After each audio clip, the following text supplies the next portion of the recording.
Guys, what's up? My name is Caitlin. Welcome to my channel if you're new, or welcome back to my channel.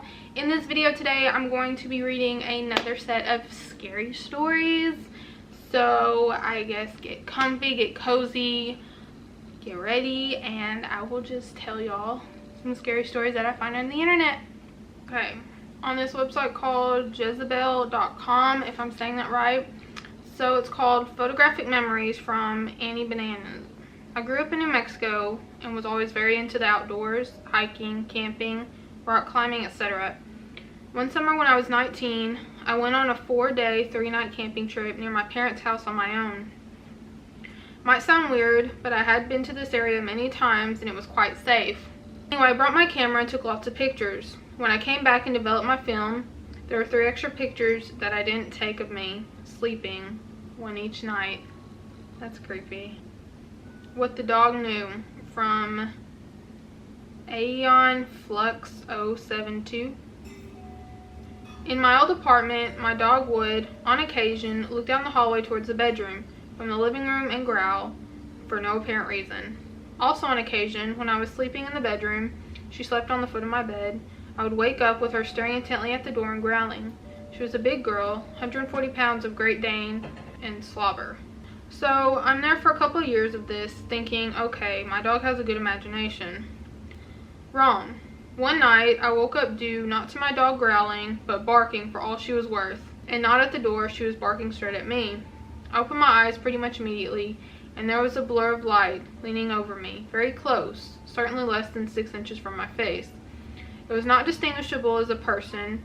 It more resembled a person, size version of a colorful nebula you might see a picture of in a science magazine. 3-dimensional and all. I immediately got the distinct impression that this thing had been watching me sleep, for God knows how long and how many times before. For all the clarity of that distinct feeling, I had no sense of what it wanted, whether it was malevolent or just curious. I flipped right the fuck out, jumped backwards on the other side of the bed, too terrified to scream. And that blur of light receded and disappeared over the course of 3 seconds. My dog was going absolutely ape. So shortly thereafter, I asked the building manager if anybody had ever died there. She investigated that and came back to me a couple weeks later with a yes. A woman had died of a drug overdose in that apartment in 1995, so 12 years earlier, shortly after having her child removed from her custody because of her addiction problems. My dog did still growl at the hallway from time to time, but I never saw it again. I moved out about a year later. I've had other encounters, but this thing was literally inches from my face, watching me sleep. Getting shivers now just writing about it. This one's on BuzzFeed.com. It says this horrifying haunting. I had a paper route when I was younger and delivered to a lady named Margie. She was very old and lived alone, so I'd take the paper inside and check on her. One day I went in, and she was asleep on her bed, so I put the paper on the table and left. The next day, she was asleep again, and the other newspaper was still unopened. The following day, I went in and Margie was awake. She said she was very happy and gave me a hug. The day after that, there were cars outside our house. Apparently Margie had died in her bed 3 or 4 days beforehand. Somehow I spoke to and hugged her about 24 hours earlier when she was already dead. The spine-tingling snack. I used to work at a hospital and had a lot of midnight shifts. Around 3 a.m., I went to the vending machine to get a snack.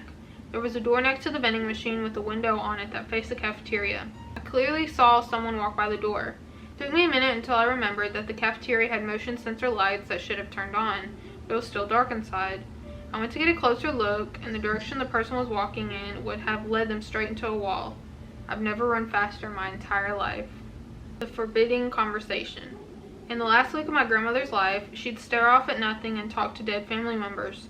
For example, she talked to her dead sister, saying things like, "Okay, Rosie, I'll be there soon." We noticed that she exclusively did this with dead relatives, so we thought it was strange when she started talking to her brother, Henry, who was still alive. Or so we thought. We got a call later that day that Henry had just died. Wow. The public pool haunting. I used to work at a public pool. After we'd close, I'd often work alone to clean the area. One night, around 2 a.m., I was cleaning the locker rooms. The pool had been closed for a few hours by this time, but I heard the sound of a child's laughter and bare feet running across the pool deck. I went out to scan the area, but there was nobody in sight. The doors were all closed and locked, and there was nowhere a kid could be hiding. I also didn't see any wet footprints on the pool deck. I rechecked the doors and security monitors, but there was nothing. I was the only person in the building. This one is on liveabout.com. The missing boyfriend. A girl and her boyfriend were making out in the car. They had parked in the woods so no one would see them. When they were done, the boy got out to pee and the girl waited for him in the safety of the car. After waiting 5 minutes, the girl got out of the car to look for her boyfriend. Suddenly, she saw a man in the shadows. She jumped back and into the car and was starting to drive away when she heard a very faint squeak. Squeak, squeak. She continued for a few seconds before the girl decided she had no choice but to drive off. She hit the gas as hard as possible but couldn't go anywhere because someone had tied a rope from the bumper of the car to a nearby tree. The girl slammed on the gas again. Suddenly, she heard a loud scream. She got out of the car and saw that her boyfriend was hanging from the tree. The squeaky noises were his shoes scraping across the top of the car. What? Okay. The bride in the trunk. The young couple, both 18, decided they would get married after they finished high school. The father of the bride lived in Palm Beach in a mansion and was able to afford a big wedding for them. To make a long story short, they got married and the wedding was beautiful. After the wedding, they had a big reception in an old building and everyone got fairly drunk. When there were about 20 people left, the groom decided that they should play hide and seek. Everyone agreed and the groom was it. While he covered his eyes, they all found hiding spots. After about 20 minutes, everyone had been found except the bride. The guests looked everywhere and tore the whole place apart looking for her. A few hours later, the groom was furious, thinking the bride was playing a terrible trick on him. Eventually, everyone went home. A few weeks later, the groom, having filed a missing persons report, gave up looking for her. Heartbroken, he tried to go on with his life. 3 years later, a little old woman was cleaning up an old building where the reception had been held. She happened to be in the attic and noticed an old trunk. She dusted it off, and out of curiosity, she opened it. She screamed at the top of her lungs, ran out of the building, and called the police. Apparently, the bride had decided to hide in the trunk for the game of hide and seek. When she sat down, the lid fell, knocking her unconscious and locking her inside. She suffocated for a day or so. When the old woman found her, she was rotting, her mouth hanging open in the shape of a scream. I've heard that one before. And my sisters and I, my husband, went and saw a movie probably about a month and a half ago called Ready or Not, something like that. It was really good. It was kind of similar in a way, except gorier, and the game of hide and seek had to be played, but it was really good. I recommend it. I guess I will end it with this one, and I'm sure a bunch of you will have heard it before. Just kind of like one of those old scary stories that you're told as a kid. So it's called Attack of the Hookman. A teenage boy drove his date to a dark and deserted lover's lane for a makeout session. After turning on the radio for mood music, he leaned over and began kissing the girl. A short while later, the music suddenly stopped and an announcer's voice came on, warning in an urgent tone that a convicted murderer had just escaped from the state insane asylum, which happened to be not very far away, and that anyone who noticed a strange man lurking about with a hook in place of his right hand should report his whereabouts to the police. The girl became frightened and asked to be taken home. The boy, feeling bold, locked all the doors instead and, assuring his date they would be safe, attempted to kiss her again. She became frantic and pushed away, insisting that they leave. The boy finally jerked the car into gear and spun its wheels as he pulled away. When they arrived at the girl's house, she got out of the car and, reaching to close the door, began to scream uncontrollably.